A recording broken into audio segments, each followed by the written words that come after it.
Bom, boa noite a todos. Nós estamos iniciando aqui o estudo do capítulo 6 do livro Em Busca de Deus. Nós já fizemos os primeiros 5 capítulos, mas nós vamos iniciar as gravações a partir de hoje, a partir do capítulo 6.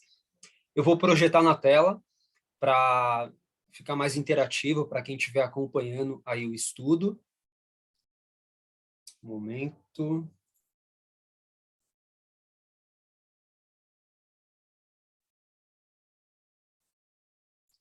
Bom, imagino que esteja aparecendo o livro Em Busca de Deus.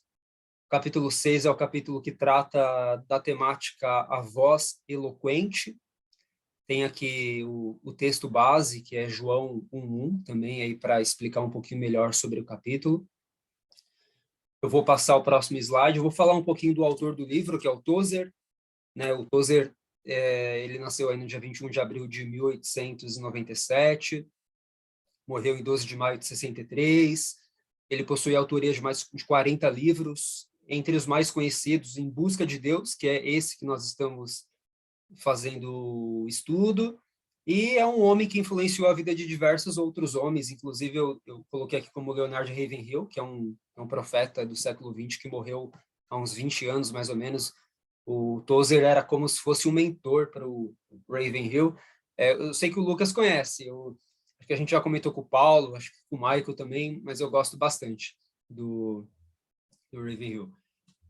Bom, vamos lá, a gente vai, sem mais delongas, a gente vai fazer a temática do estudo, né? Tem um risco na minha tela, não sei porquê. Bom, se alguém estiver vendo, tudo bem. Tem um risco vermelho aqui na minha tela, mas tudo bem, não vai interferir, não. Eu coloquei sem querer, Alan, me perdoa. Estava mexendo aqui sem querer. Não, sem problemas.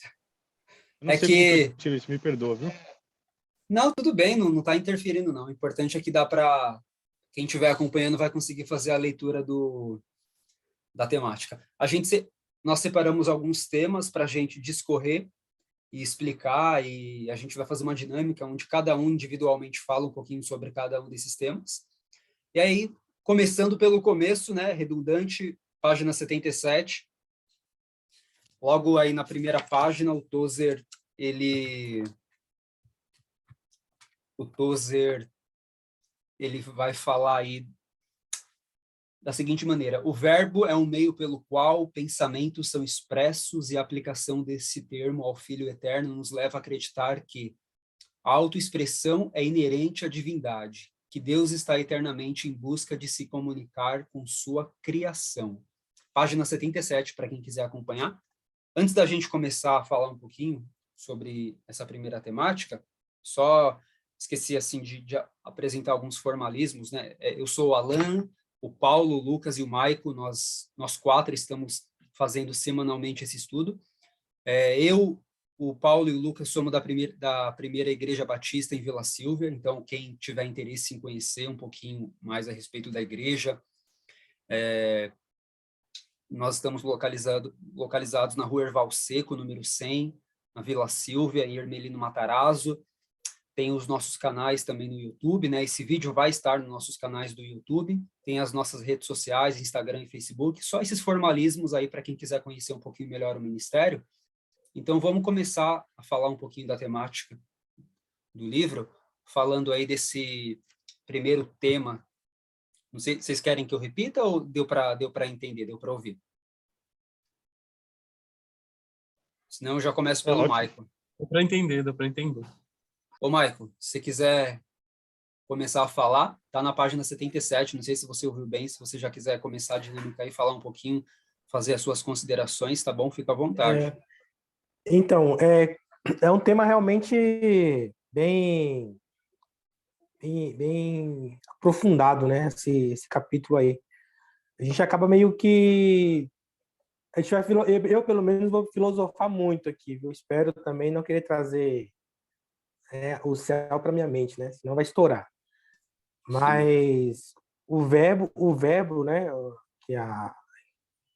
Que se inicia aí, o autor ele fala que uma pessoa comum, né? Que não tem muito conhecimento, ele entende que o verbo aqui seria apenas uma expressão de uma ação.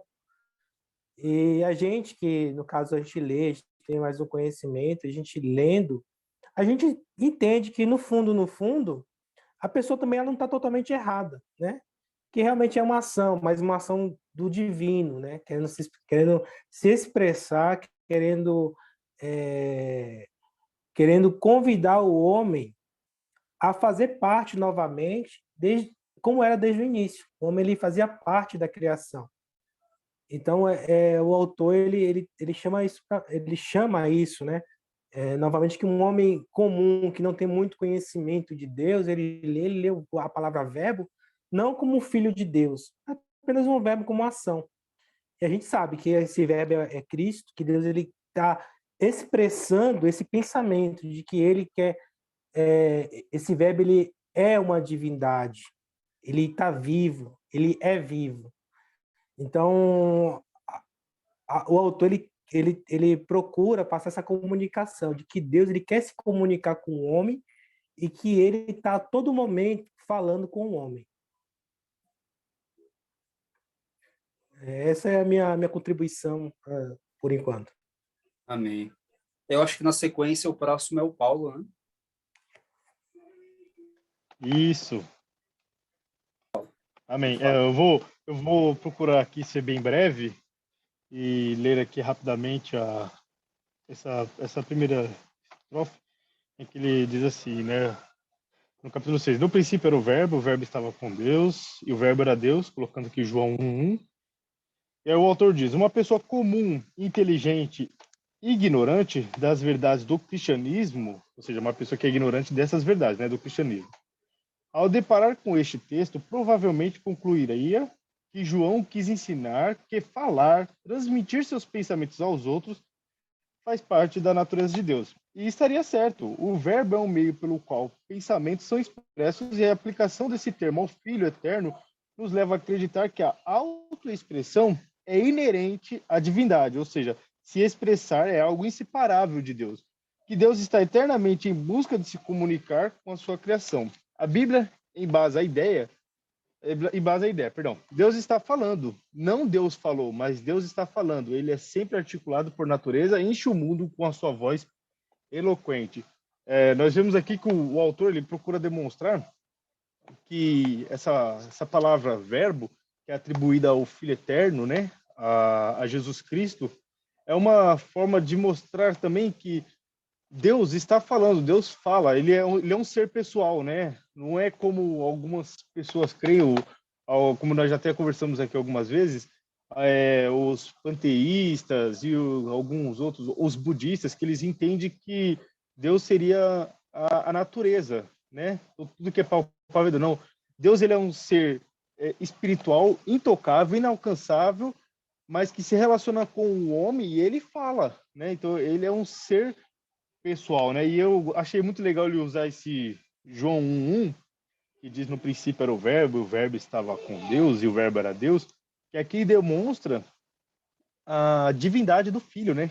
Que Jesus Cristo é Deus.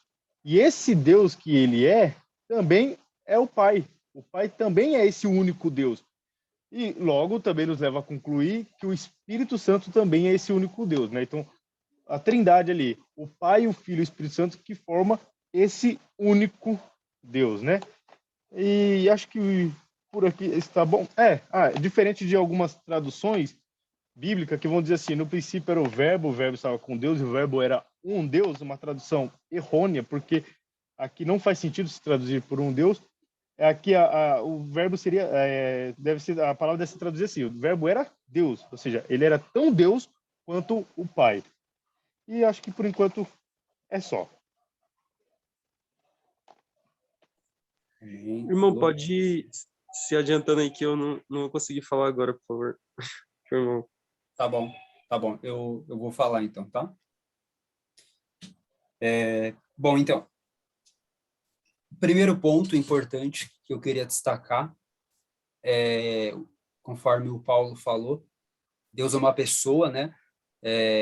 Deus, ele não é um Deus distante, Deus é um Deus que ele pretende, ele tem a intenção, né? O autor aqui, o Tozer, deixa muito claro nesse capítulo, de diversas formas, que que existe uma incessante busca da parte de Deus em se comunicar com o homem, né?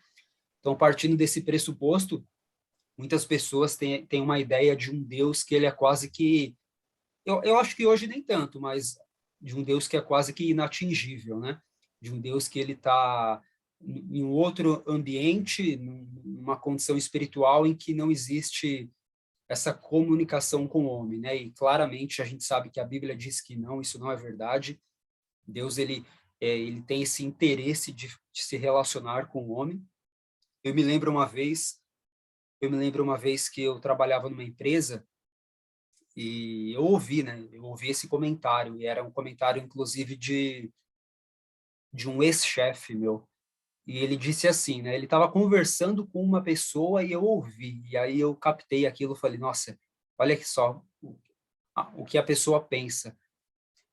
Ele disse assim, eu acredito em Deus, mas para mim é Deus no céu e eu na terra. Ou seja, na concepção dele, Deus ele estava completamente inacessível, intocável, inatingível, e não havia nenhuma forma de comunicação entre Deus e o homem. É como se Deus tivesse colocado nós aqui para que nós vivêssemos a nossa vida e ele tivesse lá e ele está dizendo assim, vivam aí a vida de vocês, façam o que vocês quiserem, desfrutem do melhor dessa terra, e eu estou aqui em outro lugar, e na verdade a gente sabe que não. Então, esse primeiro ponto, a questão do relacionamento de um Deus que quer conhecer o homem é algo muito evidente, e o Tozer deixa isso de maneira muito explícita nesse capítulo.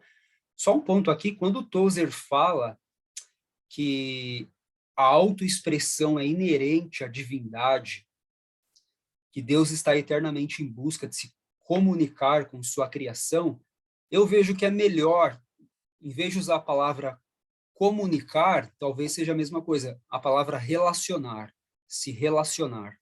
Não uma comunicação no sentido de ser algo unilateral. Deus quer se comunicar com o homem, ponto. Não é unilateral. A relação de Deus para com o homem, ela é bilateral. Deus se relaciona com o homem e o homem se relaciona com Deus. Isso é o que acontecia lá em Gênesis antes da queda, no Éden. E isso foi quebrado com o pecado em Gênesis 3. O relacionamento entre Deus e o homem foi destituído, ele foi completamente comprometido. Então, Deus ele tem a intencionalidade de retomar isso com o homem, né? Então, eu vejo isso mais como uma palavra que, na minha opinião, fica melhor do que comunicação, porque comunicação dá a ideia de unilateralidade, mas relacionamento, porque aí é uma via de mão dupla. É Deus se relacionando com o homem se relacionando com Deus. Bom, só essas considerações que eu faço aqui por enquanto, tá bom? Se o Lucas quiser falar, fica à vontade. Bom, acho que vocês já resumiram bem, assim, bastante o que o Tozer queria falar. É exatamente isso, né? Ele está querendo expressar que Deus é um Deus relacional. A gente pode se relacionar com ele, a gente pode se comunicar com ele. Assim como a gente se relaciona com nossos amigos, nossos familiares, a gente pode ter um relacionamento com Deus, né? Que é o relacionamento fundamental para o ser humano, não é? Ele é mais fundamental que o relacionamento entre familiares, entre amigos. É o relacionamento que dá sentido à nossa existência e à nossa vida, né? Sem ele não faz sentido algum, né? Não vou me estender muito, porque vocês já mandaram muito bem. É isso mesmo que vocês falaram. Que Deus é um Deus que é relacional. Amém. Bom, próximo tema, já passei aqui, página 80. Mesmo quem nunca ouviu falar sobre a Bíblia tem sido alvo de pregação com clareza suficiente para afastar qualquer desculpa do próprio coração para sempre. Página 80, Michael, se quiser fazer as considerações, fica à vontade, tá? O homem, ele é indesculpável, né? Deus, ele mostra claramente, através da sua criação, que há uma luz, né? Há uma luz. Essa luz, ela se manifestou, que é Jesus, o Verbo. Ela veio para iluminar. E o homem, qual é a culpa do homem? É do pecado? Não, é de rejeitar de rejeitar Deus, né? De rejeitar essa relação, que nem você bem colocou, essa relação que o Criador quer com a sua criatura. Então, em Romanos lá, o livro até menciona, né, que pelas coisas criadas, que o homem ele não tem como negar que a existência desse Deus, né, desse ser divino que é um ser que tem conhecimento, que tem eloquência, né, que convence. Então, o homem ele busca o tempo todo negar a existência desse Deus. E Deus, através da sua criação, ele mostra que ele é vivo, que ele está presente. Então, o homem ele não tem como ter desculpa no coração dele com relação a Deus, com relação a essa revelação dele, do divino. Verdade. Paulo? Amém, irmãos. Você falou sobre a página 80, mas eu tinha destacado uma coisa da página 139. Tudo bem se eu lê-la? À vontade. Ah, tá. Me chamou muita atenção essa parte que o Tozer trabalha aqui, e até eu precisava mencionar ela para mais para frente, por causa de uma citação que ele vai fazer. Mas que ele diz assim, ó, na página 139, a palavra de Deus é rápida e poderosa. No princípio, ele falou para o nada, que se tornou algo. O caos ouviu e se converteu em ordem. A escuridão ouviu e se tornou em luz. E disse Deus, e assim foi. Gênesis 1:9, né? Essas expressões gêmeas, como causa e efeito, ocorrem ao longo do relato da criação no Gênesis. O dito responde pelo acontecido. O acontecido é dito transposto para o presente contínuo. Eu achei essa citação dele muito forte, que é uma coisa assim impressionante no ser de Deus, que ele fala para o nada e do nada se cria algo. Isso para nós é bem paradoxal, porque, como disse certo filósofo uma certa vez, do nada nada se cria. Não tem como se criar algo do nada. Para se criar algo do nada, esse ser teria que estar fora desse nada. Então é uma coisa meio complexa, né? Meio estranha para nós quando se fala de Deus. E também eu queria ler aqui João, capítulo 1, versículo do 1, do versículo 1 ao 3, ao 4, perdão, que diz assim, ó, no princípio era o verbo estava com Deus, e o verbo era Deus, está falando de Jesus, né? Ele estava no princípio com Deus. Todas as coisas foram feitas por ele, e sem ele nada do que foi feito se fez. Nele estava a vida, e a vida era a luz dos homens. Nossa, nós vemos aqui Jesus sendo exaltado como Deus, não Deus de qualquer jeito, Deus por título, não, mas como Deus criador. O Deus que o Pai, junto com o Filho, criou. O Pai usou o Filho para criar todo o cosmos. Eu também achei interessante e gostaria de ler aqui, que muitas das vezes, como vai ser colocado no YouTube, pode ter algum cético nos acompanhando, e eu queria que ele prestasse atenção nesse argumento aqui, que eu achei um argumento bem contundente, bem forte, e para ajudá-lo a ver que a fé cristã é baseada na razão, né? Que o argumento cosmológico de Leibniz, que o William Lane Craig usa, que é assim, que vai falar sobre ele vai tratar aqui os prós e os contras. Não sei se vocês acham que seria viável ler isso, ou como já, para não se estender demais, vocês acham que seria melhor não? Você que Só sabe, resumir meu mesmo. querido. Você que sabe. Fica o que você achar melhor, fica à vontade. Não, eu não vou ler para poder resumir. Eu vou resumir o argumento, ele trata, para não ficar muito longo. O argumento ele trata do seguinte, que do nada se cria. Tudo que existe tem uma causa. O universo existe, logo o universo tem uma causa necessariamente. E essa causa só pode ser Deus. Mesmo que alguém argumente assim, não, mas antes do universo existia algo, o Big Bang, tá? Mas e antes do Big Bang? E assim vai. Então a única causa que pode ter causado o universo seria alguém fora do espaço, fora do tempo, que seria Deus. Porque se nós formos imaginar o que é o nada, esse nada que o Tozer fala aqui, que ele fala, que no princípio falou para o nada. Aí quando nós imaginamos de nada, até o próprio Craig vai falar isso, ele vai falar, tenta imaginar o nada. Aí nós vamos imaginar um vácuo vazio, mas não, isso não é o nada. Se tem um espaço vazio, ali é algo, é um espaço vazio. O nada vai além disso. Então, ele tem que ser fora disso para ter criado. Então, racionalmente, para mim não faz razão negar a Deus. Eu acho que o Tozer trabalha isso muito bem aqui.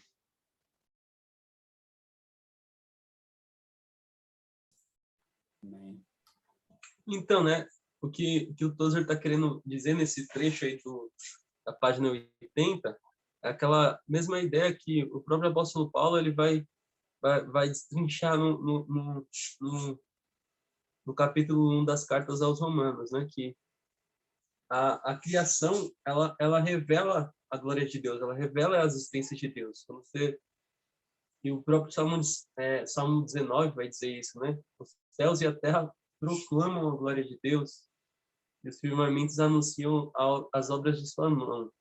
Então, tudo que Deus criou tem uma ordem, tem uma lógica, assim.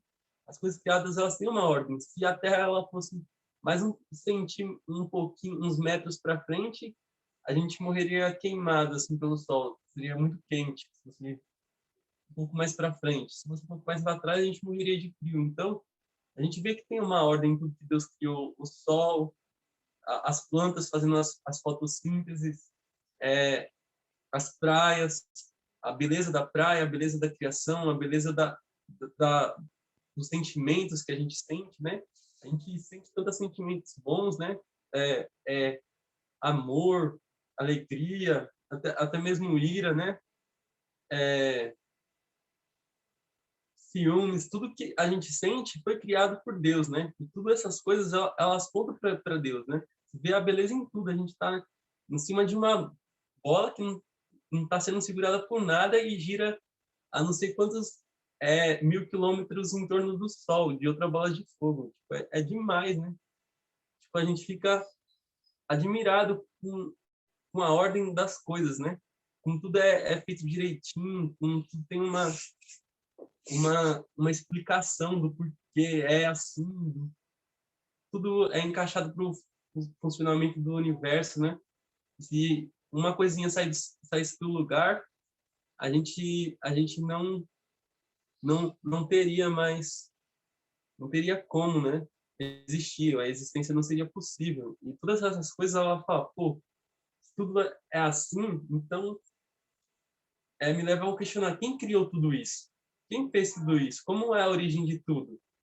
E isso vai nos levar a raciocinar, a questionar a existência de Deus. Então, de fato, todos os homens são indesculpáveis por não buscarem a Deus, por não se arrependerem dos seus pecados e por não quererem estar com Ele em um relacionamento. Porque tudo que Ele fez revela que Ele existe. Tudo que Ele criou aponta para Ele, revela os atributos dele, o amor dele, né? Então, a gente é indesculpável diante de Deus. Você não vai poder chegar lá no juízo final, Deus, mas eu não sabia que isso existia. Ele vai falar para você como se a minha criação sempre revelou isso, tudo sempre revelou que eu existi. Até só você acordar e ver o sol, o brilho do sol, a beleza das coisas, vai revelar a beleza do seu Criador. Você não acreditou em mim porque você não quis, né? É só isso a minha contribuição.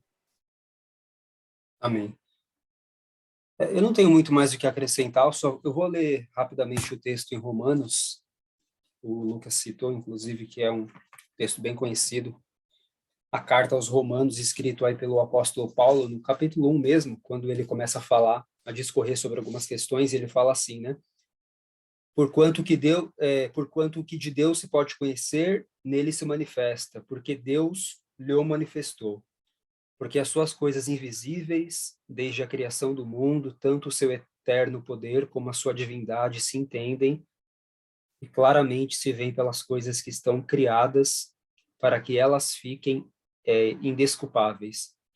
Porquanto, tendo conhecido a Deus, não o glorificaram como Deus, nem lhe deram graças, antes, em seus discursos, se desvaneceram, e o seu coração insensato se obscureceu. Aqui Paulo fala de um endurecimento do coração do homem, que ele prefere não crer ou não enxergar a realidade que Deus, de forma incontestável, nos mostra, a criação, né? De forma geral, como o Lucas bem citou, aí toda a grandeza da criação e de coisas que são inexplicáveis, a gente olha e fica admirado, a gente não tem respostas, porque são muito além da nossa compreensão e capacidade de entender, mas ainda assim o homem muitas vezes ele prefere endurecer o seu coração e acreditar em qualquer outra coisa que não seja Deus. Nesse sentido, o homem se torna indesculpável. O Tozer fala, vou citar rapidamente aqui, ele fala na página 80 assim, né? No coração de todos os homens a luz brilha, a palavra ecoa, e não há como fugir delas. Aqui é uma questão bem individual. Tozer fala que existe essa, digamos que, manifestação de graça no coração do homem, e ele também fala, um pouquinho mais para frente, dizendo assim, essa voz universal sempre soou, e com frequência perturbou os seres humanos, mesmo quando eles não compreendem a fonte de seus temores. Seria possível que ela, gotejando feito névoa viva sobre o coração humano, esteja sendo a causa não revelada da consciência perturbada e do anseio por imortalidade, confessados por milhões desde a aurora da história da qual se tem registro. Ou seja, aqui o Tozer ele fala de algo que é inerente no coração de todos os homens, esse anseio por imortalidade, pelo eterno, pelo divino. Ele fala que isso, de alguma maneira, alcança o coração de todos os homens. Eclesiastes, eu não vou me lembrar exatamente em qual é o capítulo e versículo, mas fala assim que Deus colocou a eternidade no coração do homem, né? Existe esse entendimento, existe esse anseio por eternidade, por se conhecer a divindade, e nesse sentido, mesmo que, agora pegando o gancho da página 80, que é o nosso tema, mesmo quem não conhece a Bíblia, acaba sendo ministrado nesse sentido, por aquilo que Deus já colocou no coração do homem, só explicando o que o Tozer quer dizer. Então, é isso que o Tozer está querendo dizer, que mesmo quem nunca ouviu falar da Bíblia, tem sido alvo de pregação com clareza suficiente. Então, são todos esses pontos aqui que nós levantamos, tá bom? Vou passar aí para a próxima temática. Página 81 e 82, fala assim. Aqui é uma questão bem de racionalismo mesmo, acho que o Tozer levantou. Os nossos hábitos de pensamento são os do cientista, não os do adorador. É mais provável explicarmos do que adorarmos. Trovejou, exclamamos e seguimos o nosso caminho terreno. Página 81 e 82. Michael, pode fazer as considerações. Quando eu li essas páginas 81 e 82, eu lembrei muito do Nicodemos, né? Quando Jesus fala assim, olha, é necessário nascer de novo. Aí ele no seu raciocínio lógico, né? Como pode ser isso? Pode um homem voltar de novo para sua madre e nascer de novo, né? E ele era um Nicodemos, né? A Bíblia fala, a gente entende, né? Que ele era um mestre, né? Ele era um escriba, ele é conhecedor. E vê um escriba, um religioso, e é bem isso que o Tozer quer trazer, né? Ele é um religioso, ele não é um adorador, ele é um ser racional, quer procurar entender tudo. E o adorador, ele não procura entender, ele aceita. Ele aceita o mundo como ele é, Deus como ele é. Tanto que no livro aí do Tozer, ele fala, né, que quando Deus bradou, muitos, né?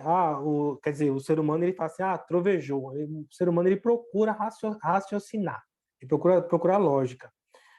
Eu estou lendo o Chesterton, né? E ele fala sobre o maníaco, que o maníaco ele é a pessoa que busca razão em tudo. Ele fala assim que nos manicômios, né, nas pessoas doidas, elas enlouquecem por causa da razão. Eles perderam tudo, menos a razão. Eles querem trazer, ele até fala assim, né, que o poeta, Davi ele era um poeta, né? Davi ele queria se esticar, queria, né, falar sobre a criação de Deus, enfim. E ele fala que o lógico, ele quer trazer o Chesterton, ele fala isso, que o lógico, ele quer trazer o céu para dentro da cabeça, e a cabeça explode, porque não aguenta. A gente quer explicar tudo, a gente quer enfim, a gente quer trazer a associação. Se não caber dentro da nossa lógica humana, aí a gente acaba deixando de crer. E essas páginas 81 e 82, ele me fez muito refletir sobre a vida do Nicodemos. Nicodemos, ele queria entender da forma humana. E as coisas de Deus, elas são interpretadas através do Espírito, né? São palavras vivas. E assim, que nem a gente estava falando da página 80, quando você estava falando aí agora, né? Que Deus colocou a eternidade no coração do homem. Eu estava aqui pensando, né? A gente, né? A gente não é melhor que ninguém. Eu falo, a gente cristão, nós somos crentes. A gente não é melhor que ninguém por conhecer a verdade. A palavra diz que é o Espírito Santo que revela, né?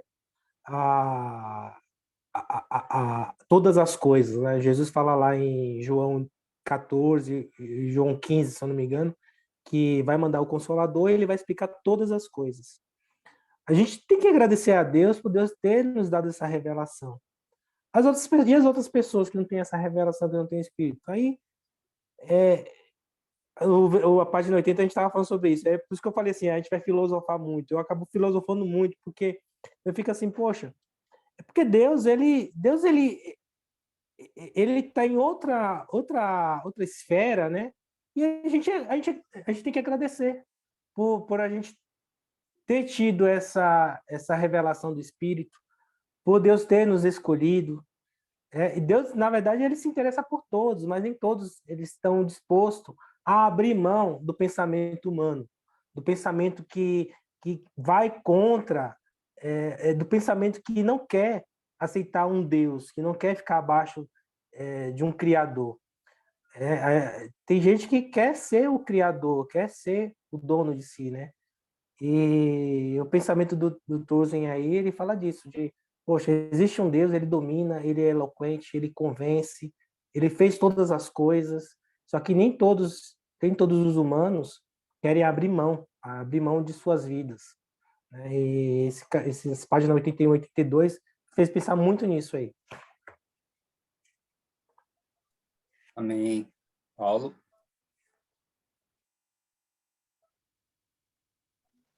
Eu também vou tentar ser bem breve aqui no capítulo 81, que eu acabei separando muita coisa, mas eu vou começar aqui no começo da página 81, onde o Tozer ele coloca assim, ó, quando ele está falando ali de Provérbios, capítulo 8, do versículo 1, e também o versículo 4, depois ele vai falar, né?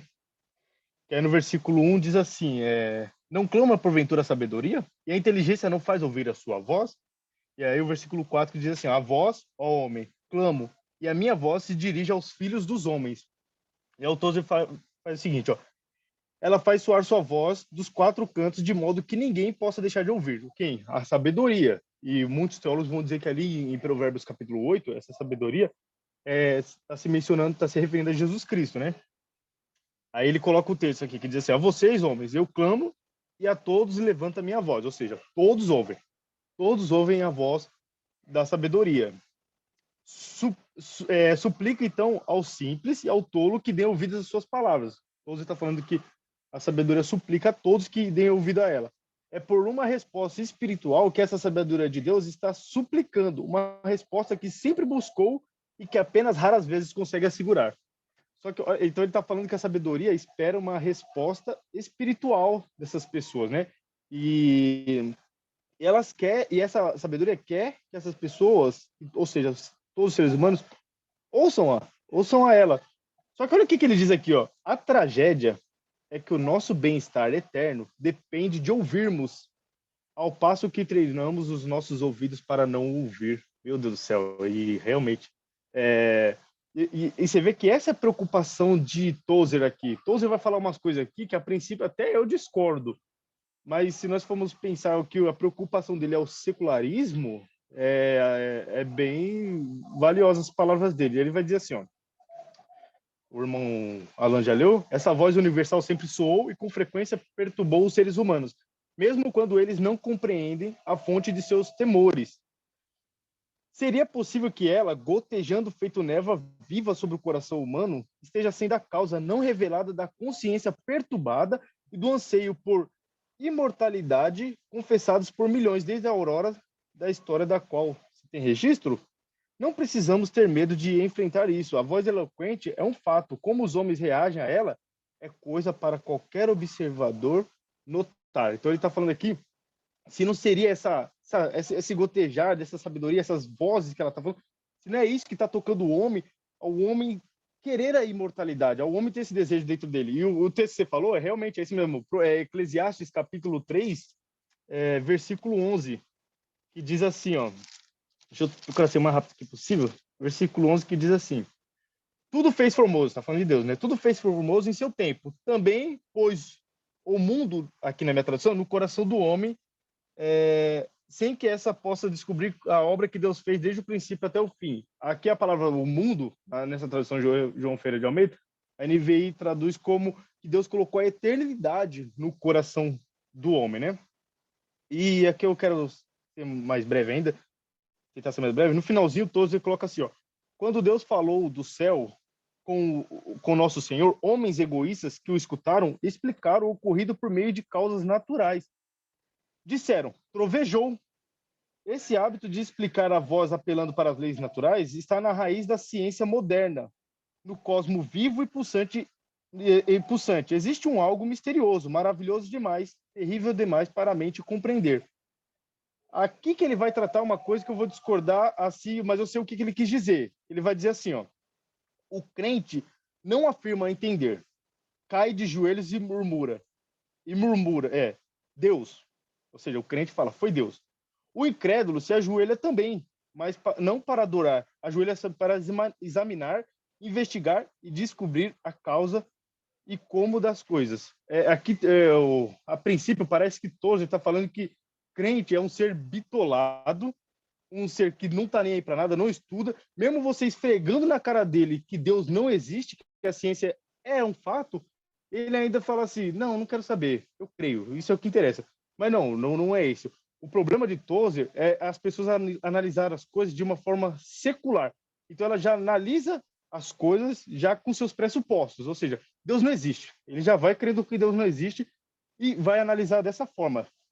E eu queria ler também, rapidinho, os irmãos me perdoam se eu estiver se eu estiver demorando demais, falando demais, pode me cortar, tá, irmãos? Fica à vontade. Eu quero só ler aqui rapidinho, João capítulo 12, versículo 28 e 29, que Jesus diz assim, ó, que é aí que ele vai dizer que que a voz falou com Jesus e as pessoas falaram que trovejou, né? O versículo 28 diz assim, ó, Pai, Jesus falando com o Pai, glorifica o teu nome. Então veio uma voz do céu que dizia, já o tenho glorificado e outra vez o glorificarei. Versículo 29. Ora, a multidão que ali estava e que ouvira, dizia que havia sido um trovão. Outros diziam, um anjo lhe falou. Ou seja, Deus falou e as pessoas... É isso que todos estão falando, que as pessoas estavam tão duras de coração que mesmo ouvindo a voz de Deus, elas preferiram argumentar o seguinte, trovejou. E eu vou só concluir aqui rapidamente, tá? Na página 82, lá no comecinho, que ele coloca assim, ó, trovejou, exclamamos e seguimos o nosso caminho terreno, mas a voz ainda soa e busca. A ordem e a vida do mundo depende dessa voz, mas a maioria da parte das pessoas está ocupada demais ou teimosa demais para dar atenção. Então nós vemos que o problema de Tozer aqui não é da pessoa estudar, não é da pessoa ser um cientista, não é da pessoa ser um filósofo, um físico, nada disso. A preocupação de Tozer é a pessoa ser secular demais, a ponto dela tudo ir contra o que ela acredita e ela não deixar de acreditar aquilo. Ou seja, eu não acredito que Deus existe, pronto. Mas ela vê os fatos da prova da existência de Deus nas coisas criadas e rejeita essas provas e endurece seu coração. Aqui eu concluo, tá bom? Me desculpa se eu fui muito longo. Amém. Lucas, fica à vontade. Então, o que o Tozer está falando aqui é acerca de como o ser humano, ele é exatamente isso que o Paulo está falando, né?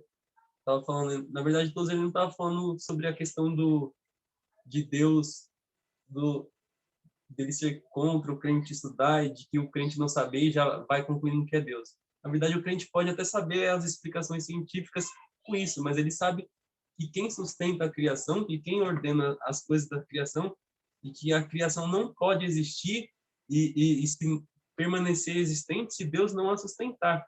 A gente não é panteísta, a gente não acredita que Deus criou o mundo, ele veio lá e deu as cordinhas para o mundo funcionar e deixou o mundo funcionando até o momento que a cordinha parar de funcionar. Não, ele criou o mundo, mas o mundo não consegue continuar existindo sem ele. É a providência geral divina que ele está enaltecendo aqui. Um trovão, ele não cai do céu se a providência divina assim não o permitir. Eu não posso levantar essa mão aqui se a providência divina não me capacitar a isso e não me permitir a isso. Eu não posso levantar, falar, se a providência divina não me prover isso. A providência, aquilo que a teologia chama de providência geral divina. É claro que tem explicações de como esses fenômenos funcionam. O que o Toso está criticando é que as pessoas, elas em vez de reconhecerem e adorarem, e verem a grandeza de Deus na beleza do mundo que ele criou, e como o mundo que ele criou é fantástico e tudo tem ordem, elas vão procurar explicações científicas para isso, a fim de falar, Deus não existe. Por mais que tenha provas que tudo há uma lógica no mundo, tudo há um funcionamento, há um design inteligente em tudo, né? Como diz uma famosa teoria, né? Do design inteligente. Há um design inteligente sobre tudo. E quem sustenta, quem ordena, e quem faz com que o universo permaneça em ordem, que o Sol, por exemplo, não se aproxime demais da Terra e a Terra se torne um planeta inabitável e a gente seja extinto, é Deus. E mantém o funcionamento do universo, ainda é Deus. Por mais que tenha as explicações de como esses fenômenos funcionam, mas quem faz com que esses fenômenos continuem funcionando da forma como eles funcionam é Deus. E o incrédulo, ele vai sempre arranjar desculpa, procurar explicação porque o mundo é assim, sem querer apelar para a existência de Deus.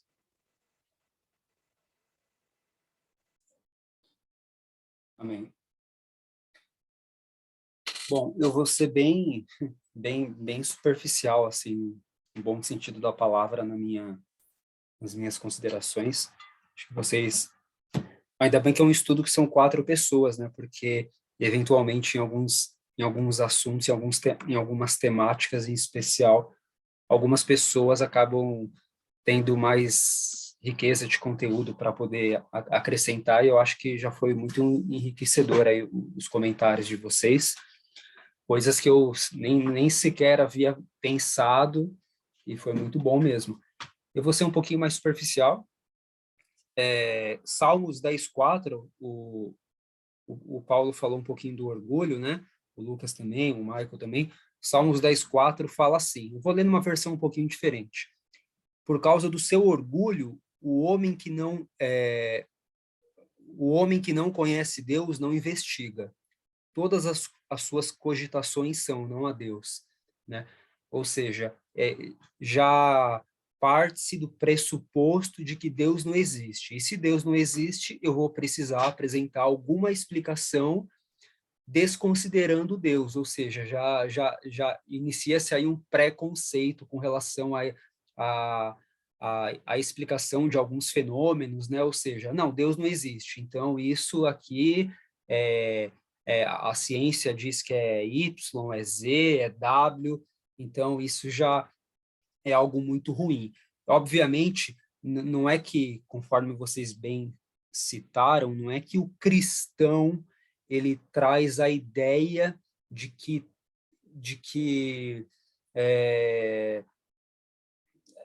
assim, o cristão não desconsidera a ciência, esse é um ponto muito importante, né? A ciência a ciência não é inimiga de Deus, a ciência não está em oposição às leis de Deus, muito pelo contrário. Se a ciência existe é porque Deus definiu leis e criou leis que hoje nós entendemos como ciência, né? Eu gosto, algumas vezes, eu entro no YouTube e eu começo a ouvir alguns cientistas, e tem uma matéria, uma disciplina chamada de física quântica. Aí eu começo a ouvir os cientistas discorrendo um pouquinho sobre física quântica, e eu fico pensando, eu espero que esses cientistas descubram cada vez mais a respeito disso, porque quanto mais eles descobrirem, mais a gente vai conseguir fazer uma sinergia com a Bíblia, porque não é contraditório, não é opositório. Na verdade, está alinhado com a vontade de Deus e com as leis de Deus. O problema é que o cientista ele chega num caminho onde ele explica algumas coisas, mas ele sempre vai ter o pressuposto de que aquilo é meramente ciência, sem Deus. Não, é uma lei, é um fenômeno, é alguma coisa que aconteceu assim, assim, assado, mas nunca Deus, Deus não tem participação nisso. Isso simplesmente se criou de forma aleatória, né? Então, talvez essa seja a grande crítica do Tozer, em você desconsiderar completamente a existência de Deus. E eu acho que o Tozer também faz uma crítica para o cristão aqui, porque ele, se vocês lerem bem, ele fala assim: os nossos hábitos de pensamento são os do cientista, ou seja, os nossos quem? Ele está falando dos cristãos também. Ele fala assim: não os do adorador, ou seja, é uma crítica para o cristão. E aqui eu vou entender da seguinte maneira: é fácil de entender e difícil de viver algumas coisas. Deixa eu tentar explicar. João 3,16. Quem que não conhece esse texto? Deus amou o mundo de tal maneira que entregou o seu Filho para que todo aquele que nele crê. A gente entende, mas será que isso sai da esfera do entendimento e entra na esfera do coração para que a gente possa ter a compreensão maravilhosa dessa realidade, né? Muitas vezes, nós, como cristãos, nós buscamos entender muitas coisas, até na palavra de Deus, estudos, teologia, o que é muito bom, mas parece que isso muitas vezes não é convertido em adoração na nossa vida, para que a gente possa viver uma fé cristã, que não seja meramente racional. Eu acho que nesse sentido nós somos racionais. Entender muitas coisas, mas não adorar. E não viver a fé cristã, eu acredito, da melhor maneira possível. Bom, eu não vou falar mais do que isso, senão eu vou me embananar, e eu acho que já tem muito conteúdo nesse... Pode falar, Lucas.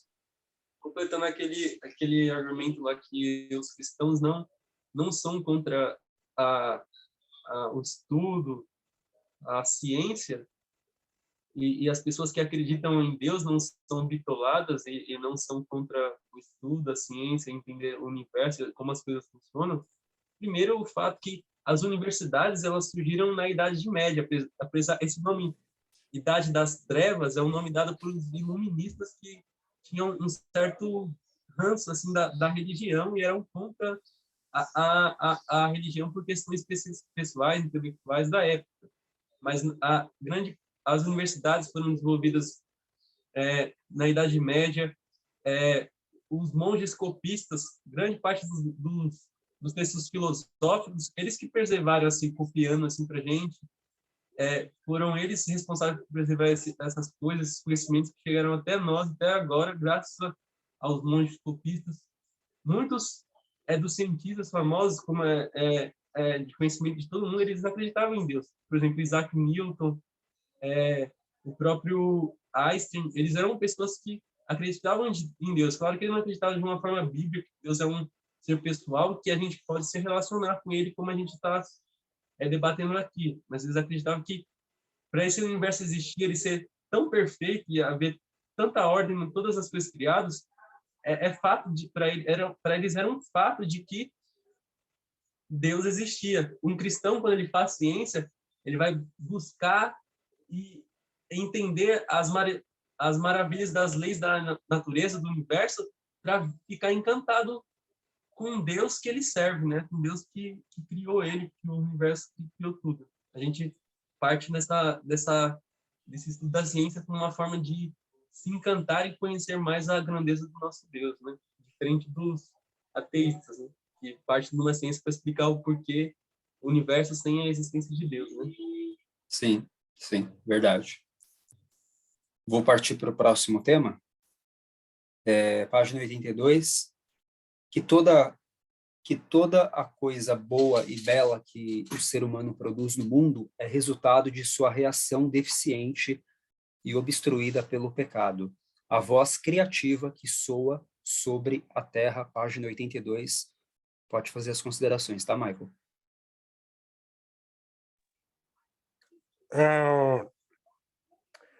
O Tozer, né, ele se arrisca a afirmar, e eu até concordo com ele.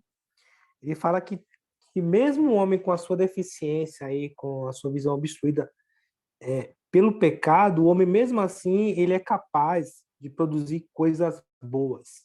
Isso porque existe algo por trás do divino, né? A inspiração de Deus. Ele meio que remete a essa ideia. Isso foi que eu compreendi, né? Então ele traz essa ideia aí de que, embora o homem esteja com a sua com a sua visão, né, com o seu ser obstruído por causa do pecado, mesmo assim, o homem ainda é capaz de fazer coisas excelentes. Amém. Paulo? Amém. O Michael já colocou bem aqui o que o Torres trabalha, mas que coisa, né? Como disse certo filósofo uma vez também, por que existe algo ao invés de nada? Se nós formos ver segundo a visão ateísta, a visão cética, que o Torres parece até trabalhar aqui, que ele vai falar até de pessoas que escrevem contra Deus, o que é belo? O que é belo se não tem Deus? O que é bom? O que é bom se não tem Deus? O que pode ser bom para você pode não ser para mim. O que pode ser belo para você pode não ser para mim. Se torna algo subjetivo. Então, às vezes, fazer o mal pode ser belo e bom para mim. Quem é você para dizer o que é bom e o que é belo e o que é mal? Você não tem um parâmetro, você não tem algo objetivo, mas é tudo subjetivo e relativado, né? E o Tozer falando sobre isso, ele coloca que a revelação, já na página 83, tá? Eu vou dar uma puladinha aqui, tudo bem? Se dá uma puladinha, eu vou dar uma puladinha aqui. Ele coloca assim: a revelação redentora de Deus na Sagrada Escritura é necessária para a fé salvadora e a paz com Deus. A fé em um Salvador ressurreto é necessária caso se pretenda que os movimentos vagos no sentido da imortalidade nos levem a uma comunhão tranquila e satisfatória com Deus. Para mim, a explicação plausível de tudo que é melhor longe de Cristo, mas você pode ser um bom cristão e não aceitar a minha tese. O que me parece que o Tozer está querendo dizer aqui é que essas coisas só vão fazer sentido da imortalidade, do bom, do belo, estando em Cristo. Essa é a impressão do que eu entendi, o que ele quis dizer aqui, que essas coisas só vão ter sentido, só vão ter uma ligação estando com Cristo. Fora, já perde todo o sentido. Isso aqui eu queria ler essa última parte também rapidinho aqui, que ele coloca assim: a voz de Deus é amigável. Ninguém precisa temer ouvi-la, a menos que já tenha decidido resistir-lhe. O sangue de Jesus tem coberto não só a raça humana, mas toda a criação também. E por meio dele, ele coloca o texto aqui de Colossenses 1:20, que diz assim: e por meio dele, por meio de Jesus, né? Deus, por meio de Jesus, reconciliasse consigo todas as coisas, tanto as que estão na terra, quanto as que estão no céu. Aí ele coloca: podemos pregar com segurança um céu amigável. Então, para aqueles que estão nos assistindo, que eles entendam que Deus, que Cristo são seres amigáveis, que pelo seu amor, pela sua graça, eles oferecem essa imortalidade, essa eternidade, que às vezes parece até, como já estamos com a mente tão secularizada, parece até besteira hoje em dia se falar de imortalidade. Nossa, que invenção, que baboseira muitos podem pensar, né? Mas como uma vez certo pastor disse, Rodrigo Mosselin, acho que é o nome dele, que até o irmão André já colocou lá no grupo, ele falou uma coisa que me chamou muita atenção. Se nossos filhos hoje se deitam com quem eles querem, do jeito que eles querem, fazem o que eles querem, qual faz o sentido para eles criando essas coisas, ir para a igreja, imortalidade? Parece tudo besteira, porque eles já estão tão mundanos, tão secularizados.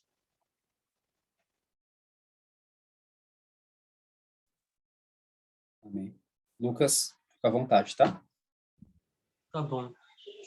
Então, é exatamente isso que, nesse trecho, é exatamente isso que o irmão Michael começou a destrinchar. O homem, mesmo sendo contaminado pelo pecado, nascido inclinado para o mal, a gente pode ver que ele ainda tem coisas boas em si. Isso é confirmado pelas palavras de Jesus Cristo no Evangelho, quando ele diz para o homem assim: vocês, sendo mal, sabem dar boas dádivas aos seus filhos, né?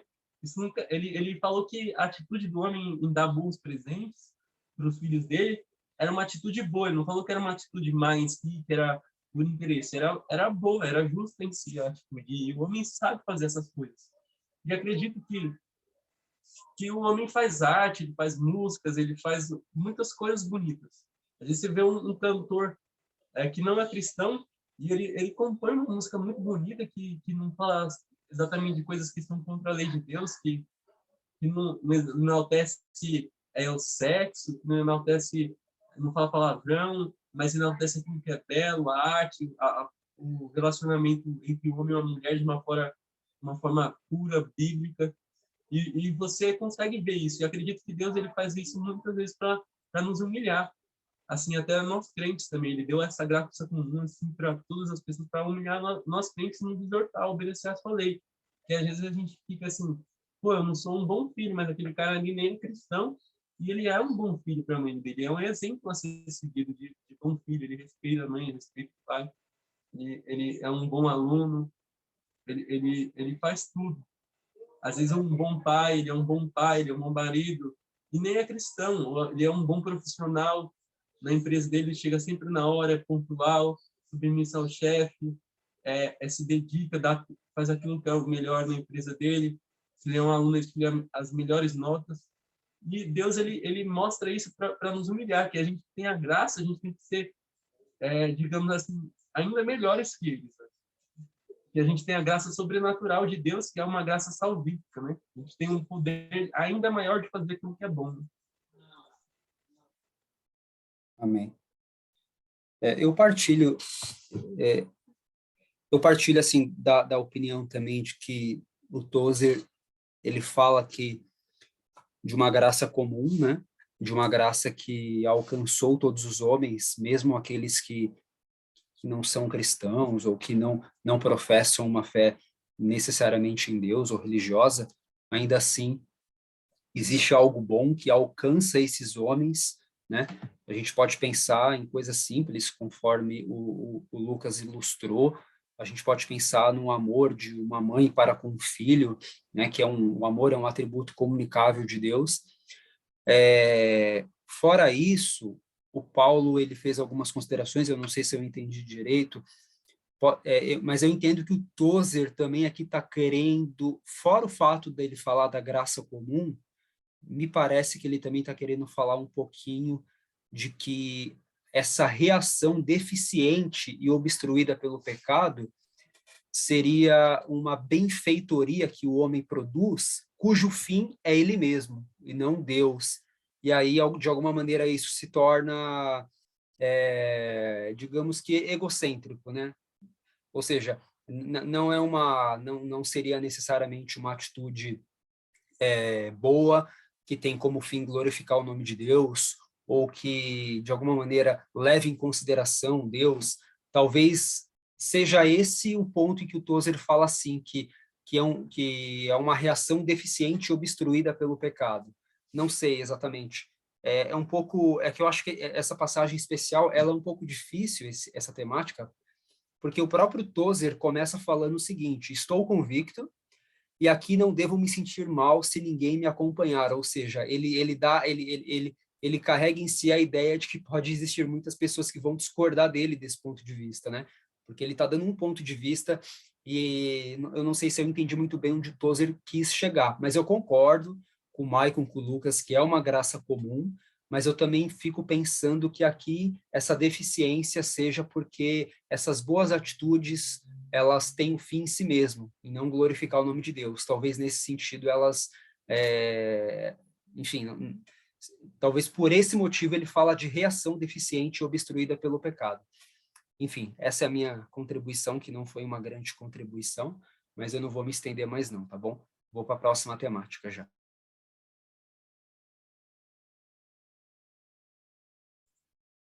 O Paulo já até se adiantou um pouquinho aqui, e aqui eu acho que a gente entra um pouquinho mais no cerne, né, da voz eloquente, porque essa questão de voz eloquente acaba sendo até um pouco subjetivo demais, mas aqui a gente entra um pouco no cerne da questão, que é na página 83, que o Tozer fala: a revelação redentora de Deus nas Sagradas Escrituras é necessária para a fé salvadora e a paz com Deus. Página 83, quem quiser contextualizar com tudo que já foi falado e argumentar sobre esse ponto, começando pelo Michael, fica à vontade, Michael. Eu tenho uma certa dificuldade de introduzir, né, minha fala, aí por isso que eu demoro muito. Mas até então a gente estava falando aí sobre o cientista e um adorador, né? O cientista, o Tozer, ele tenta passar essa ideia de que o homem, ele não tem como criar alguma desculpa sobre a existência de Deus. Não tem como, né? O cientista, ele vive muito de associação, né? Ele é associação e experimento. E a Bíblia, ela é bem assim, claro, quando Deus fala assim, Deus do nada fez tudo. Então, como é que você vai associar algo assim? Não tem como. Então, quando todos ele fala de adorador, né, ele fala assim que a gente, ao invés de ser adorador, a gente é cientista, a gente quer entender, a gente quer compreender. Não que a gente seja contra o cientista, não é isso. Mas a ideia com relação à revelação de Deus, do que Deus propõe, o cientista, ele vai contra essa ideia de que Deus propõe, do relacionamento de um criador com a sua criatura. Então, a página 83 aí, o Tozer, ele vem com essa afirmação, que embora as pessoas elas possam conhecer a Deus através de sua criação, através de qualquer coisa, para a fé salvadora é necessário as Escrituras, porque as Escrituras revelam o plano divino, que é Cristo. Agora, como a gente, né, eu fico pensando assim, me colocando num lugar de uma pessoa que não tem essa... Aí é a questão realmente do Espírito Santo mesmo, de vir trazer essa revelação do pecado, da condenação. Então, é necessário, sim, as Escrituras, e as Escrituras é ela que traz essa ideia de que o homem ele está em rebeldia com Deus. A gente conhece a verdade pelas Escrituras. Sem ela, a gente não tem como ter essa revelação de que a gente precisa de um Salvador. Então, o Tozer ele traz essa afirmação: olha, sem as Escrituras, não tem como o homem ele ter essa fé que pode salvá-la, né? Sem essa revelação. Então, em Hebreus fala, né? A fé vem pelo ouvir a palavra de Deus. Então, a gente não tem como ser salvo sem a palavra de Deus. Amém. Amém. Paulo? Amém. Eu queria só consertar uma coisa que pode ter ficado mal entendido, né? Eu quero dizer aqui que Tozer não é universalista, porque Tozer coloca aqui, né, na página 83, a voz de Deus é amigável, ninguém precisa temer ouvi-la, a menos que já tenha decidido resistir-lhe. O sangue de Jesus tem coberto não a raça humana, mas também toda a criação, mas toda a criação também. Às vezes as pessoas podem pensar, Tozer está sendo ali universalista e tal. Ele crê que todos vão ser salvos porque estão todos cobertos com sangue. Não, ele mostra aqui que ninguém precisa temer a voz, a menos que já tenha decidido resistir, né? E ali no finalzinho, indo da página 83 para 84, Tozer aqui ele chama a nossa atenção, que o propósito de Tozer é que uma pessoa que não é crente ouça a voz de Deus, mas que uma pessoa que é cristã, ela pare para ouvir a voz de Deus também, né? Então, é um chamado para todos, para que escutem a voz de Deus. Aí ele diz assim no finalzinho, ó, quem tem ouvidos, ouvirá o céu falando. Sem sombra de dúvida, este não é o momento em que as pessoas aceitam com simpatia uma exortação para ouvir, pois hoje ouvir não faz parte da religião popular. Olha que coisa, né? Estamos no extremo oposto disso. A religião tem aceitado a monstruosa heresia de que barulho, tamanho, atividade e algazarra tornam o ser humano caro a Deus. mas podemos nos sentir encorajados a um povo alcançado pela tempestade do último grande conflito. Deus diz: aquietai-vos e sabei que eu sou Deus. Salmos 46, versículo 10. E ele continua declarando isso, como que se quisesse nos dizer que a nossa força e a nossa segurança se encontram não no barulho, mas no silêncio. Então, aqui nós vemos que o Tozer ele também está preocupado conosco, de nós entendemos que nós temos que separar um momento para ficar em silêncio, ouvir a voz de Deus, ouvir o que Deus tem para falar para nós, né? Que Deus, ele quer que nós tenhamos essa comunhão com ele, essa conversa com ele. E, se eu não me engano,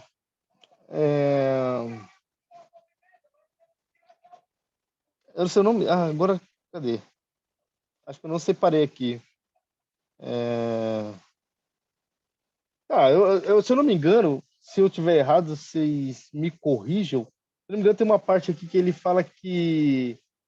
se eu não me engano, tem uma parte aqui que Tozer já vai tratar dizendo que quando abrimos as escrituras, Deus vai falar conosco, né? Ou seja, que Deus fala conosco através das escrituras. Eu vou dar uma lida aqui, procurada, ver se é isso mesmo, tá bom?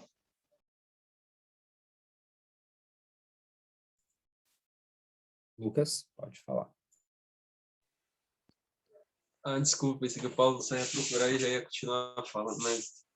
Então, o que ele está falando é continuar esse argumento, né? Parece esse capítulo aí foi inspirado no Salmo 119, né? Que ele começa destrinchando como Deus se revela na criação, depois do nada ele começa a falar das escrituras, vamos falar lei, sei lá, começa a falar da lei de Deus e da palavra dele, né? E de fato é assim, tudo que Deus criou revela que há um ser grandioso que criou isso, que governa tudo. Você pode ter essa ideia, mas ainda sempre vai ser uma ideia muito vaga, assim. Você não vai saber exatamente quem Deus é, como você pode se relacionar com ele, quais são as características de Deus, que ele é um ser amoroso, como esse amor funciona, como ele nos ama, se ele nos ama, se ele não nos ama, se você pode conversar com ele ou não.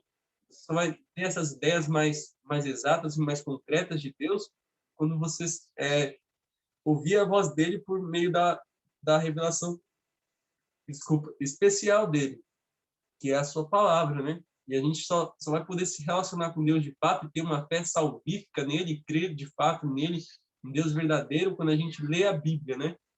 Então, até uma parte que Tozer fala que, apesar da Bíblia ser a revelação especial de Deus, quando a gente abre a Bíblia, a gente ouve a voz de Deus, a voz de Deus não é assim. Quando a gente abre a Bíblia, Deus falou com a gente, e quando a gente fecha, Deus está calado com a gente. A gente está mais ouvindo a voz de Deus. Ele ainda está falando com a gente, no meio da criação, no meio da nossa consciência, quando a gente faz aquilo que é errado, ele está nos acusando, ora nos defendendo, quando a gente faz o que é certo, como o próprio texto de Romanos vai nos informar. Então, Deus está sempre, o tempo todo, falando com a gente, 24 horas, né? Por dia. E esse Deus é um Deus que fala, né? Como o Tozer quer bem enfatizar aqui, né? Amém. Paulo levantou a mão, pode falar, Paulo.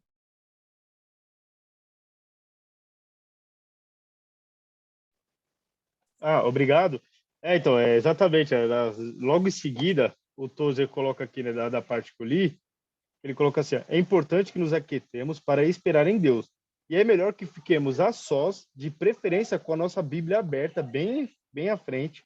Então, se quisermos, poderemos chegar perto de Deus e começar a ouvi-lo falar aos nossos corações. Então, ele está mostrando que Deus fala conosco por meio das Escrituras. E nessa parte mesmo que ele vai falar isso que o Lucas colocou, que ali uma pessoa abre e aí aos pouquinhos ela começa a entender até que o Espírito Santo revela, o Espírito Santo começa a iluminar as Escrituras para aquela pessoa, né?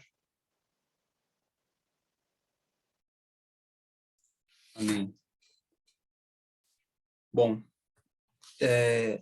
só retomando um pouquinho tudo que nós já abordamos e só para reforçar um pouquinho tudo que o Tozer fala nesse capítulo, o Tozer ele dá muita ênfase nessa questão de voz eloquente, de um Deus que busca de forma incessante se comunicar com o homem.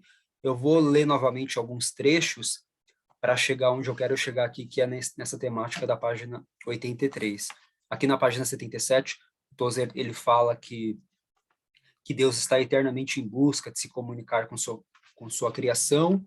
Na página 78, ele fala assim: a Bíblia é a palavra escrita de Deus, e por ser escrita está confinada e limitada pelas necessidades da tinta, do papel e do couro. Página 78. E na 79 ele fala assim: a referência é a sua voz que enche o mundo, a voz que precede a Bíblia em incontáveis séculos, a voz que não silencia desde a aurora da criação. Isso está na página 79. Me parece que o Tozer ele dá muita ênfase na voz eloquente de Deus, dizendo que ela precede a Bíblia, e de fato é verdade, e que a Bíblia, sendo a palavra de Deus, só é fidedigna porque é essa voz de Deus escrita. Mas a importância da Bíblia, aí a gente entra na importância da Bíblia. Se fosse somente suficiente a voz eloquente, não precisaríamos de Bíblia, mas a Bíblia é onde vai direcionar o homem, de fato, para Deus, né? Como que o homem vai conseguir simplesmente ouvir ou simplesmente admirar a criação, que é tudo que nós já comentamos, né?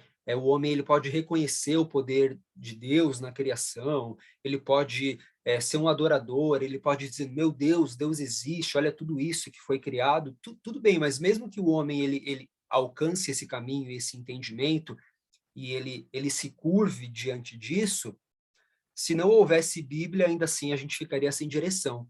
E aqui na página 83, para mim, o Tozer, ele dá aí, de fato, a cartada, né? Afinal, ele fala assim: a revelação redentora de Deus nas Sagradas Escrituras é necessária para a fé salvadora e a paz com Deus, que é onde nós entramos no mérito do sacrifício de Jesus, da fé em Jesus, como aquele que o único que tem o poder de nos salvar do pecado, porque senão, se ficasse somente com relação à voz eloquente, se ficasse somente com a questão do gotejar contínuo no coração do homem, não se teria um caminho definitivo para de fato, entender um pouco melhor a proposta de Deus, né? Então, aqui eu acho que o Tozer, ele vai, eu acho que onde... Eu até falei, meu Deus do céu, o Tozer está falando muito de voz eloquente, de Deus querendo se comunicar com a sua criação, mas se não chegar na Bíblia, se não chegar na revelação das Escrituras, a gente vai ficar só apalpando um pouquinho de Deus. Então aqui acho que aqui é o ponto principal, a revelação redentora de Deus nas Sagradas Escrituras, e mais para frente o Tozer vai continuar falando que não é que Deus falou nas Escrituras e parou de falar, né? Ele sempre falou, continuou falando pelas Escrituras, e fala posteriormente a isso também.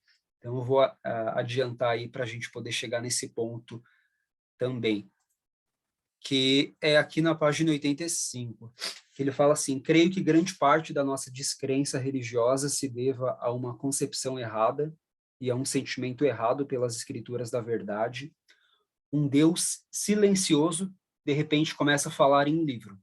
E quando o livro foi concluído, caiu outra vez no silêncio para sempre. Página 85. Michael, se quiser fazer as considerações, fica à vontade.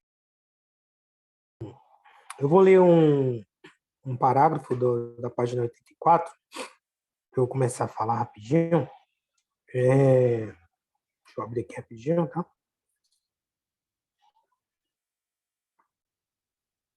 Página 84.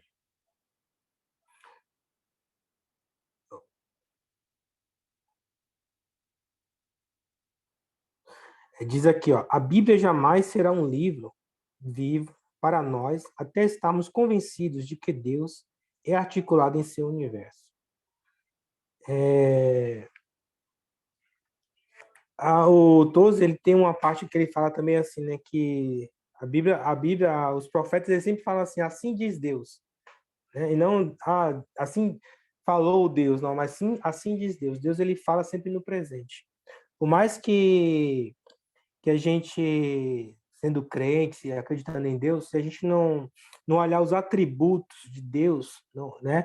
A gente lê a Bíblia e esquecer os atributos de Deus, de que Deus ele é eterno, de que a sua vontade ele não muda, que o mesmo Deus que falou no passado tem as mesmas ideias, os mesmos pensamentos do passado hoje, a gente tem essa concepção de erro aí que o Tozen fala, né? Que a gente lê e quando a gente fecha, aquela ideia que Deus passou ali na Bíblia foi ali apenas naquele momento histórico. E não.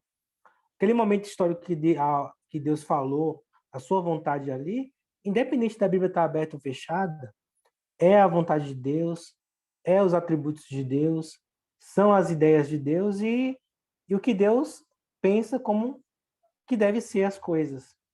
Então eu entendi, assim, para concluir, de que a gente, independente do momento histórico que a gente está lendo ali, Deus falando, é o que Deus falaria hoje se ele viesse a falar através dos profetas. Hoje ele fala através da Bíblia.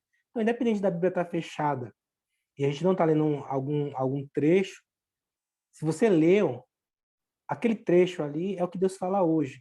Então, Deus ele é imutável. Se a gente não entrar no universo de Deus, a gente ficar no nosso universo, né? Tem gente que fala assim, ó, quem cala consente. Né? Não é porque a Bíblia está fechada que Deus está consentindo o pecado da humanidade, não. Deus já falou e o que Deus falou ali é o que permanece hoje. A Bíblia estando fechada ou aberta. Amém. Paulo, pode falar, tá? Essa aqui já é a parte final, né? Já vamos para a conclusão, certo? Isso, mas pode pegar mais algum gancho aí, se você quiser, tá?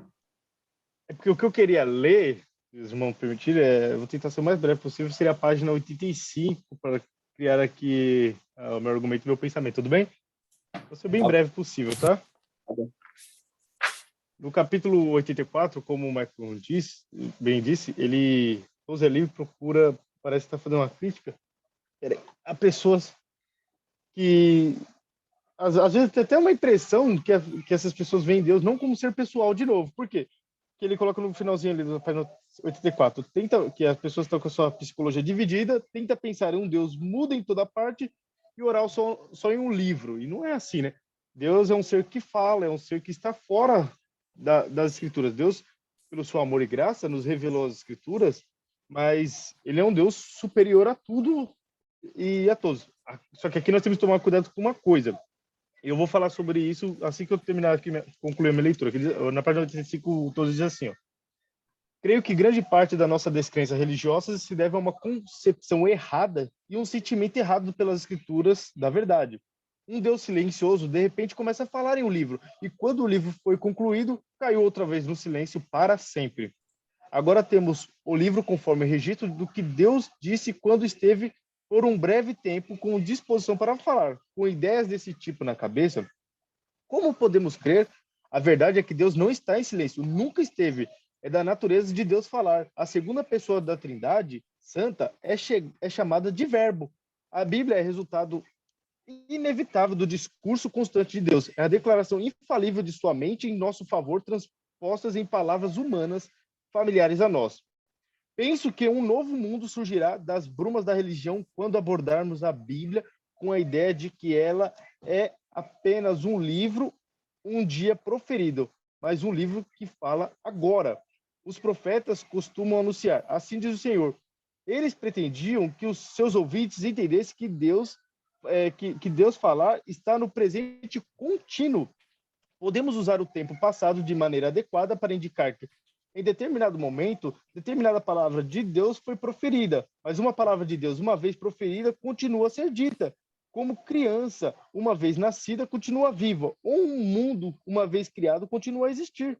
E estas não passam de ilustrações imperfeitas, pois crianças morrem, o mundo se exaure, mas a palavra do nosso Deus dura para sempre.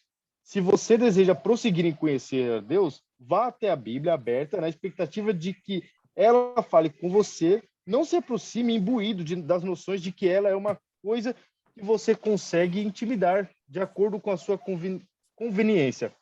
Ela é mais do que uma coisa, é uma voz, uma palavra, a palavra do próprio Deus vivo. Olha que coisa. Poxa, primeiramente, o que todos aqui estão querendo trabalhar não é a ideia de que Deus traz novas revelações, de que Deus traz novas doutrinas. Não. Mas é que Deus é um ser pessoal que fala conosco tá entendendo? E que também fala através das Escrituras, para nós não vermos a Bíblia como um livro aonde Deus falou um dia, Deus falou um tempo, Deus proferiu palavras, aonde aquilo se acabou e hoje já tem fim. Não, as palavras contidas aqui existem até hoje e são para nós até hoje. Elas são palavras eternas, como disse uma vez uma frase atribuída a Martinho Lutero que diz: a Bíblia não é antiga nem moderna, ela é eterna. Então a Bíblia fala até hoje e a Bíblia é a palavra de Deus. Como uma vez eu li uma frase que dizia o seguinte, e eu penso que essa frase ela é muito forte, que dizia assim: a Bíblia só pode ter sido escrita por anjos maus e homens maus, anjos bons e homens bons, ou por Deus. E aí ele argumenta o seguinte: não pode ter sido por anjos maus e homens maus, porque ela é uma crítica a anjos maus e homens maus. Não pode ter sido escrita por homens bons e anjos bons, porque senão eles teriam mentido quando eles disseram, assim diz o Senhor. Aí eles logo seriam mal. Então, logo a conclusão lógica é de que a Bíblia foi escrita por Deus, a Bíblia é a palavra de Deus que fala conosco até hoje. Amém. Lucas? Amém. Então, é a mesma ideia que está falando, né? Que Deus se revela por meio das Escrituras, se comunica com meio do seu povo pelas Escrituras. E como o irmão Paulo muito bem falou, a Bíblia é um livro eternamente atual, né? Aquilo que eu leio hoje, ela vai valer, essa verdade vai valer para mim durante a minha vida inteira. Não é para mim hoje e amanhã já não tem mais utilidade. Tal passagem, ou tal passagem envelhece e perde sua utilidade para os nossos dias. Ela vale sempre para nossas vidas, né? E sempre que a gente quer saber da voz de Deus, a gente tem que consultar ela, porque ela a palavra é o meio pelo qual Deus está sempre se comunicando com o homem, é o meio pelo qual Deus sempre revela para o homem sua vontade, aquilo que ele quer para a vida do homem, para a sua salvação, que diz respeito à sua salvação, que diz respeito à forma como ele deve viver, né, os princípios. É claro que Deus não revelou tudo na Bíblia, né? Exatamente tudo que vai acontecer na minha vida, como exemplo, quem eu vou casar, qual profissão eu devo escolher para trabalhar. Não, mas ele deixou princípios que vão nortear a nossa vida. Então, a Bíblia, ela, de fato, um livro que nos guia e nos capacita a viver de uma forma que agrade a Deus e de uma forma que torne o nosso relacionamento com Deus sincero e puro e de acordo com a vontade dele, né? Amém. Concordo. Eu não tenho muito mais o que falar. Concordo com o argumento dos irmãos com relação ao argumento do Paulo, que foi bem robusto. Eu concordo que o Tozer não está querendo dizer que há necessidade de novas revelações desse falar contínuo de Deus, né? Mas que Deus não parou de falar. E eu entendo que essa voz eloquente de Deus, que ela continua ecoando, hoje é através do Espírito Santo, né? Principalmente através do Espírito Santo. Nós temos a Bíblia, que é suficiente, mas de uma forma mais pessoal, que é justamente o ponto onde Deus ele não para de falar, hoje eu vejo mais como uma manifestação do Espírito Santo nas nossas vidas. Então, é dessa maneira que Deus continua falando conosco. Esse desfecho do Tozer pode ser um pouquinho perigoso, não que seja a proposta dele, não é. Mas se eu, Alan, eu não sou cristão, ou sei lá, se eu ainda sou alguém que critica o cristianismo, e eu vou ler isso daqui, é quase que o Tozer está dando uma carta branca para você entender e interpretar de que a Bíblia ela é só uma parte, né? Me parece assim, as colocações do Tozer me parecem assim até um pouquinho.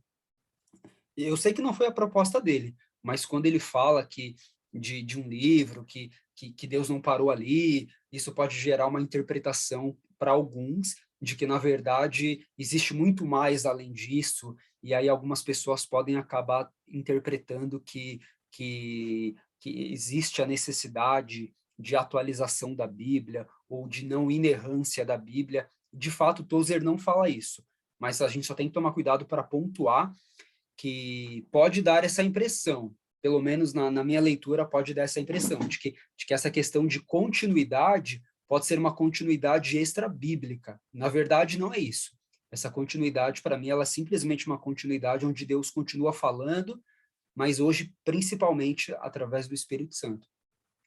Tá? Para que a gente não caia no engano de ter que, não, vamos ter que atualizar isso daqui, vamos ter que rever esses pontos aqui. Isso seria aí uma grande mentira, né? A gente sabe que a Bíblia, ela é suficiente. Bom, eu acho que aqui tinha sido o último tema. É isso aí, foi o último tema. Alguém quer fazer mais alguma consideração? Esse capítulo foi o capítulo mais difícil de todos, e eu tenho certeza que nós não falamos nem 10% de tudo que a gente poderia ter falado. Às vezes é até um pouco difícil da gente querer entender onde o Tozer quer chegar com alguns pensamentos. Ele mesmo abre diversos parênteses, dizendo assim, olha, pode discordar de mim aqui, se você pensar diferente de mim, tudo bem. De tão complexo que foi, de fato, mas eu acho que foi bastante enriquecedor. Se alguém quiser complementar mais alguma coisa, da minha parte, eu já vou concluir, tá bom? Eu não, irmão. Para mim, tá ótimo, assim. Se eu querer dizer alguma coisa, vou dizer besteira, sem saber, que já foi o que eu consegui absorver, né? Que, como ele muito bem disse, foi um capítulo bem complexo, assim. Se alguém puder comprar o livro e depois ler para entender de uma forma melhor, vai ser muito, muito útil também. É verdade, verdade. Muito bom mesmo. Paulo, Michael, se quiserem falar alguma coisa, tranquilos? Minha parte está tranquila, viu? Concordo aí com o que vocês falaram. E é bom essa roda, né, de conversa, porque a gente acaba tendo compreensões, né, bem profundas. Não fica só no nosso pensamento, na nossa ideia, no que a gente achou, né? Então é muito produtivo isso. Paulo, hoje o menino estava É. inspirado. Tudo certo, Paulo? Eu queria só concluir aqui para as pessoas que estão nos assistindo e você que não é cristão, eu quero te fazer um convite para que venha conhecer dessa palavra que nós tanto falamos. E olha que coisa, nós começamos ali falando que no princípio era o verbo estava com Deus, o verbo era Deus. Esse foi da onde partimos. A palavra verbo que aparece ali, hologos, do grego, ela aparece numa outra parte de um texto aqui, que é João capítulo 17, versículo 17, que Jesus orando ao Pai, ele diz assim, ó, santifica-os na tua verdade. A tua palavra é a verdade. Ali a palavra que aparece, a tua palavra é hologos. Então, o teu verbo é a verdade. Então, nós somos santificados por meio de Jesus. E Jesus, lá, até o próprio autor, o Tozer, vai colocar esse versículo, João 6,63, que Jesus diz assim, ó, as palavras que eu vos digo são espírito e vida. Olha, essa palavra nos diz palavras que são espírito e vida. Então, você que ainda não conhece das Escrituras, não desfruta desse amor, não consegue desfrutar desse amor ainda em Cristo, não tem esse conhecimento, deixo aqui o convite para que você creia no Filho de Deus, no Verbo de Deus, que é Jesus Cristo. Pegue uma Bíblia, abra essa Bíblia, leia essa Bíblia e o Espírito Santo vai te conduzir a conhecer a este Verbo maravilhoso. Amém. Falou o teólogo Paulo. E só para fechar, nós estamos fazendo também o estudo do Evangelho de Lucas, que vai poder complementar ainda mais essa busca por Deus e na Bíblia, mais especificamente aí, qual a proposta do Evangelho, por que que Jesus veio para esse mundo. Então, nós estamos fazendo esse estudo também, né? Nós vamos postar em breve já no canal do YouTube, então fica também o convite aí para você acompanhar tanto o estudo do livro quanto o estudo do Evangelho de Lucas. E é isso, nós agradecemos aqueles que permaneceram conosco até o fim. Postaremos aí os próximos capítulos do livro também. E é isso, agradecer. uma excelente noite, bom dia ou boa tarde, dependendo do horário para quem estiver assistindo. E é isso, nos despedimos aqui. Deus abençoe.